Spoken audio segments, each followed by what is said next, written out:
In today's episode of the Your Inner Voice podcast, we're exploring a silent struggle that many of us carry around without even realizing it: perfectionism. It often disguises itself as a desire to do our best or a drive to succeed. But when it takes over, it can lead to overthinking, fear of judgment, never-ending procrastination, and that nagging sense that you're always a little behind where you should be. You might find yourself rewriting a simple message multiple times, postponing a project because it's not just right, or staying silent rather than sharing your ideas. At first, perfectionism might seem harmless, maybe even beneficial, but in the long run, it can drain your energy, fracture your self-esteem, and limit your willingness to try new things. It promises safety from failure or criticism, yet too often leaves us feeling more anxious and stuck. The good news is that perfectionism is not a fixed trait. It's a pattern we can learn to recognize and gently, but firmly, shift. Today, we'll look at 4 specific problems perfectionism causes and talk about practical ways to overcome them. Whether it's chronic indecision, paralyzing fear of mistakes, or the isolation that comes from never letting others see your imperfections, there are steps you can take to free yourself from these traps. Let's talk about 4 key pitfalls of perfectionism and how to find your way out with hope, kindness, and a willingness to embrace the learning that comes with imperfection. The first problem is overthinking everything until you can't move forward. Perfectionism often tells you that every choice must be the right one, leading to exhaustive mental loops. Instead of starting, you spend hours or days analyzing every angle. This can be paralyzing. You draft multiple versions of a simple email or put off important tasks because you fear making the wrong decision. In many cases, the stress of trying to find the perfect approach ends up consuming more energy than the actual task would require. You might even find yourself so trapped in your own head that you never take that vital first step. The solution is to set clear boundaries on your decision-making process. One strategy is to give yourself a timer for certain tasks. For example, tell yourself you'll spend no more than 30 minutes on outlining your project. Once the timer is up, you commit to using that outline, flaws and all. Another approach is to limit your options intentionally.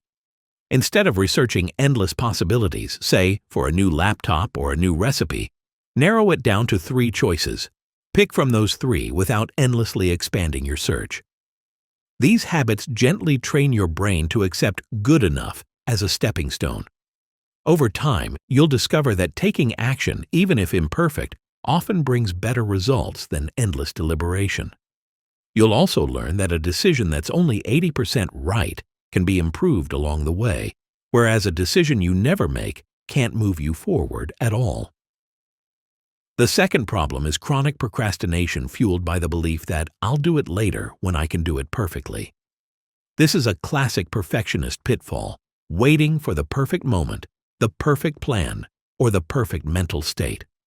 Unfortunately, that ideal scenario rarely shows up. Instead, days turn into weeks, opportunities pass, and your to-do list grows. You might tell yourself you work best under pressure, when in reality, you're just avoiding the anxiety of starting something that might not meet impossibly high standards. The solution is to embrace small, imperfect beginnings. When you catch yourself postponing something, break it down into the smallest possible task. Maybe you won't write the entire report tonight, but you could draft the first paragraph or list out the main points. If you're dreaming of writing a book, start by committing 15 minutes a day to free writing. No matter how rough, get some words down. Reward yourself mentally just for showing up, rather than focusing on how flawless your output is.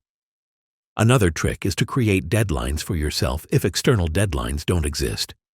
Share your timeline with someone you trust or announce it publicly, so you feel a gentle, supportive pressure to follow through.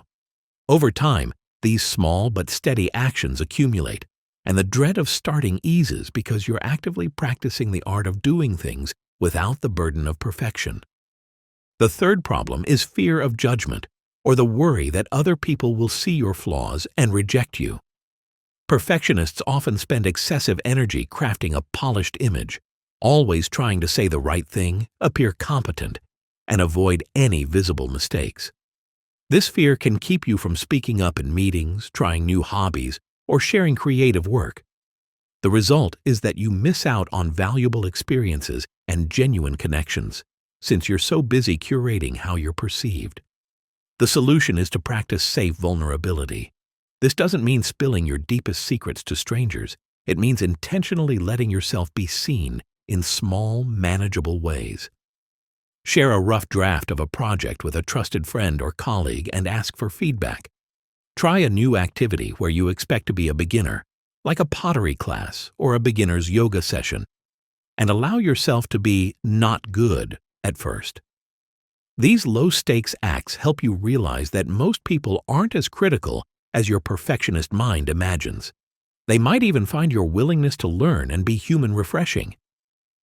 Another aspect of overcoming fear of judgment is shifting your focus from "what will they think of me" to "how can I learn or connect right now?" By letting growth and connection be your goal, you break down the protective armor of appearing flawless. You also open the door to building deeper relationships founded on authenticity rather than performance. With each small risk, you'll gather real-world evidence that your worth isn't defined by being perfect in the eyes of others. The fourth problem is constant self-criticism, a relentless inner voice that highlights every flaw or shortcoming. When perfectionism sets the standard, anything less than 100% can spark an avalanche of negative self-talk. "You should have done better."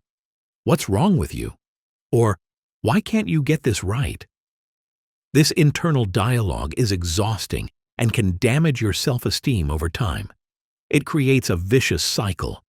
You aim for perfection to silence the critic, but because perfection isn't attainable, you end up feeding it more ammunition.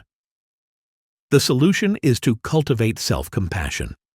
Begin by noticing your inner dialogue. If you catch yourself saying something harsh, like, "I'm so stupid for messing that up," pause and ask, "Would I speak this way to a loved one who's struggling?" The answer is usually no. Then reframe your thoughts in a gentler manner. "It's okay to make mistakes.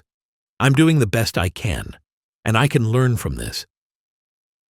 Another self-compassion technique is to keep a small journal where you write one encouraging statement each day, something that acknowledges your efforts or your qualities outside of performance, like patience, humor, or resilience. This daily practice counters the habit of constant self-criticism. Over time, you'll notice that being kind to yourself actually boosts motivation.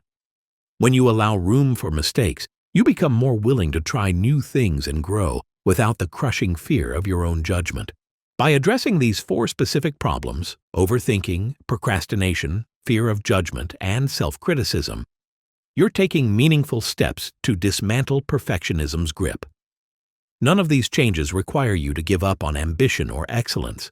Rather, they free you to pursue your goals with more energy and clarity. You'll find your decision-making flows more easily, your projects actually get started and finished, your relationships deepen, and your inner dialogue becomes more supportive. The big takeaway here is that perfectionism is not an unchangeable personality trait. It's a pattern you can rewire through consistent practice and self-awareness. Yes, it takes time and a willingness to experiment with new approaches, but the payoff is huge.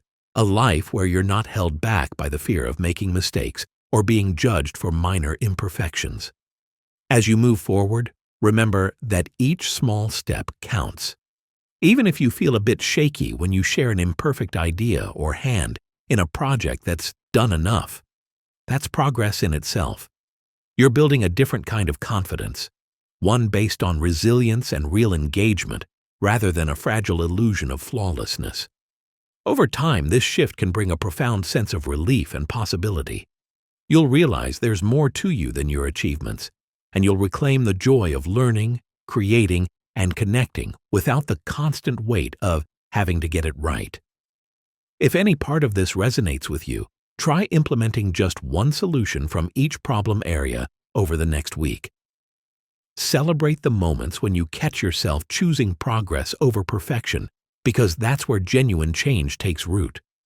Remember, you deserve the freedom that comes from embracing your humanity, flaws, quirks, and all. Thanks for tuning in, and I'll see you in the next episode of your Inner Voice podcast. And do subscribe to our channel.